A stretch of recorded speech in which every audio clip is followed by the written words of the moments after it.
Breaking news, weather update, Bagyong Paulo. Magandang araw Pilipinas. Narito ang pinakabagong ulat hinggil sa Bagyong Paulo mula sa Pag-asa. Lokasyon at lakas ng bagyo? Alas 11 ng umaga kanina, si Bagyong Paulo ay namataan sa layong 735 km silangan ng Guyuan, Eastern Samar. Taglay nito ang hanging umaabot sa 120 km kada oras malapit sa gitna at may pagbugsong hanggang 145 km kada oras.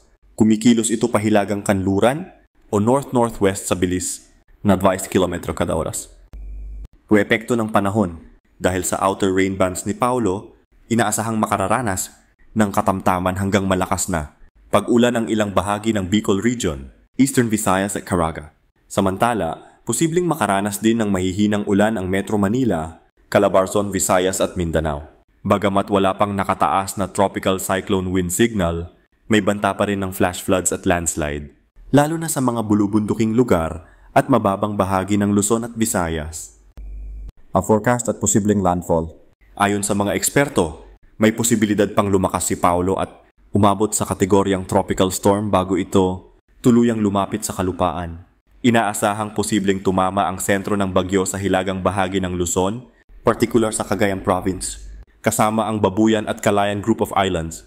Pagkaraan nito, maaari itong lumabas ng Philippine Area of Responsibility sa susunod na mga araw. Ibabala at paalala. Sa ngayon, wala pang itinaas na wind signal, ngunit pinag-iingat ang publiko, lalo na ang mga nasa tabing ilog at mababang lugar. Asahan ang biglaang pagbuhos ng ulan, kaya't maging alerto laban sa pagbaha at landslide.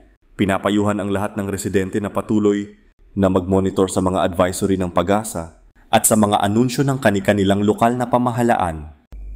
Muli, ito ang ating weather update tungkol kay Bagyong Paulo.